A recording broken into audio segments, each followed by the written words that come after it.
want to save yourself from this confusion, then don't share Chrome tab. Share entire screen. Okay, so good morning to all of you.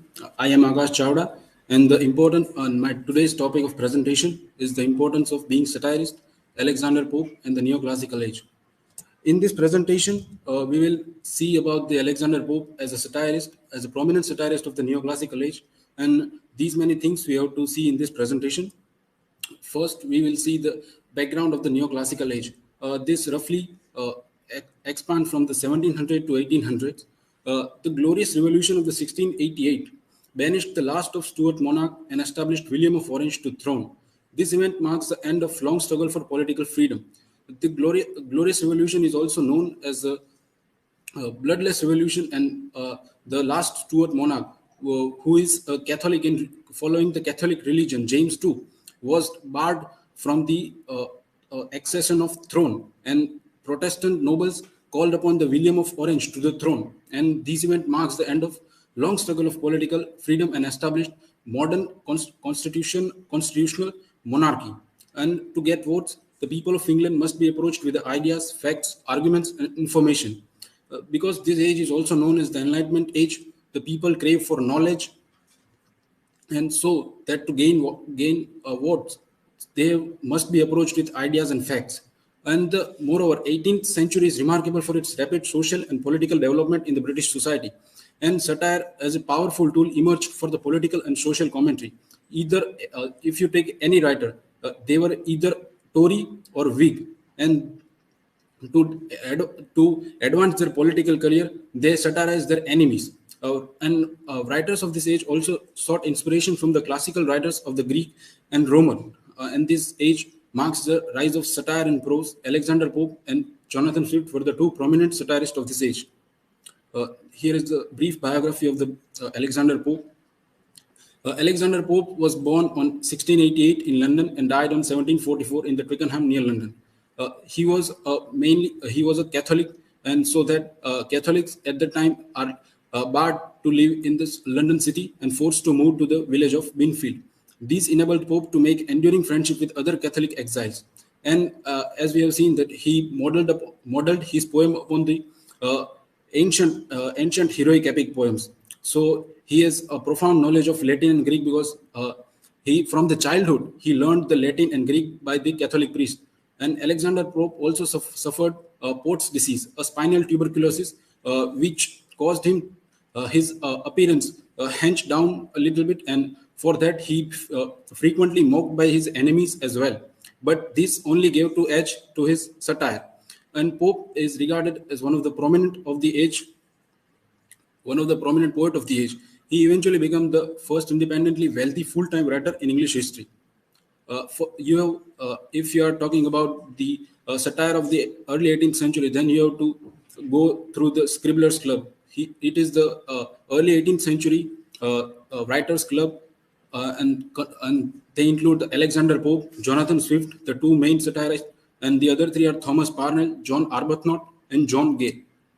The Scribblers Club was a British literary club formed in early 18th century. It was included prominent writers and satirists of the time.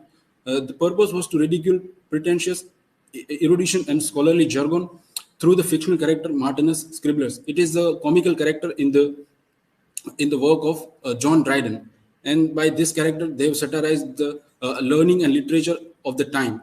The Pope's Dunshire, Swift, Gulliver Travels, and John Gay's The Beggar's Opera are result or in a way influence of the Scribblers Club. Now, satire in 18th century. As we have know, the 18th century is undergoing the vast changes under the influence of industrial revolution, and the political parties were emerging and all that. So the satire during this period aimed to point out the shortcomings of society, exposing Britain's flaw and the hypocrisy of the time. Two prominent satirists of the age were Alexander Pope and Jonathan Swift, and they satirized the different aspects of the British society as well. Both the writers exposed superficial follies, pompousness, and the moral corruption of the society. Pope's Rape of the Lock and the Dunshire, and Swift, A Modest Proposal, and the Gulliver's Travels are considered the best of their kind. Alexander Pope, the satirist. Pope's contribution to the satire in English literature is so much great that first half of the English century, first half of the 18th century is often referred as the age of the Pope. He polished his work with utmost care, and he is considered as one of the greatest satirists of the 18th century. And his works, such as Essay on Criticism, The Rape of the Lock, and The Dunciad, are better reflect his wit, humor, and his satirical capacity. Mel observed that Pope has skillfully recreated and transformed the heritage of the Horace, Juvenal, and Persius into effective satirical poems to attack the political tyranny and literary despotism. And there is a much influence of the Horatian satire. But in the disguise of the Horatian satire, there we can see some of the elements of the Juvenal satire as well in the work of the Alexander Pope.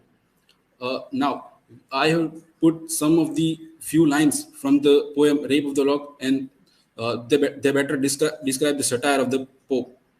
The Rape of the Lock, originally published as The Rape of the Lock, an heroic comical poem. As we have known, this is the heroic epic poem, first published in 1712, and it is based on a disagreement between the two aristocratic English families during the 18th century, and the two families were the Catholic families. The Baron cuts off the hair of the Arabella farmer, and this got into the quarrels. In this poem, all the mannerisms of the society are pictured in the minutest detail and satirized with the most delicate wit. Pope has satirized the frivolous nature of the elite class woman and of his time. Pope, in his Rape of the Lock, is Horatian in tone. As we have seen, he used the delicate and gentle satire upon the society, and by holding up a mirror to the follies and the vanities of the upper class. And the British character of the poem represent the facsimiles, which means a copy of the 18th century British personal ideas, how Britishers were thought at that time, how frivolous their nature, and how their vanities are portrayed in the Rape of the Lock. First, the Pope starts the poem with with a satirical beginning. We can say, what dire offenses from the amorous causes spring, what mighty contest rise from the trivial things. From this quote, we can see the Pope has foreshadowed the trivial nature of the poem, and he made a gentle mockery of the upper class. Pope demonstrated the absurdity of the taking event too seriously, while also mocking the arrogance and superficiality of the upper class society. This nymph to the destruction of mankind nourished two locks which gracefully hung behind.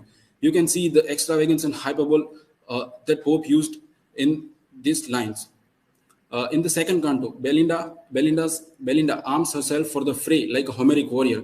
As we have seen, that Pope has profound knowledge of the ancient writers, and he frequently alludes to the Homer's Achilles, that he is a famous war hero of the Trojan Wars, and he compared the Belinda with the Achilles, as Achilles shields himself for going in the war, just like that, Belinda uses his sevenfold petticoat to go into the social gatherings. Pope here described the pompous and the fashionable attire of the Belinda, through which he has satirized the extravagance and vanity of the upper class society and the frivolous nature of the women at that time. Here flights of pins extend their shining rows, puff, powders, patches, Bibles, billet dogs.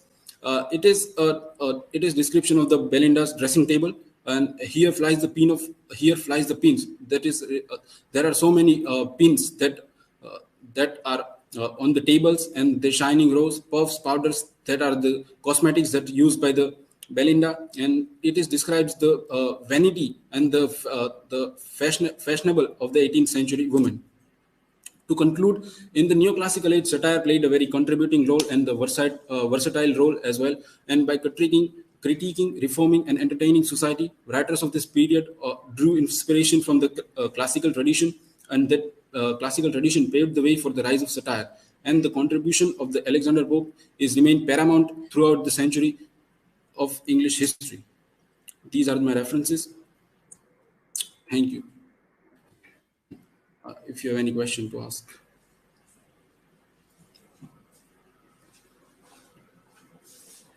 Akash, my question is for you. How does satire effectively teach and engage people about important topics, particularly in relation to the Pope? Yes, Pope has satirized the society of their time, and mainly the vices of the society. That society undergoes the many changes under the revolution, under the emergence of the political parties and all that. And the people at that 18th century become more frivolous and more vanity in them, and they think they know more things, but it is not so. So that Pope has satirized people of that age and teaching the English about important topics. And yes, he's developed the satirical technique to satire on people and the society of the age.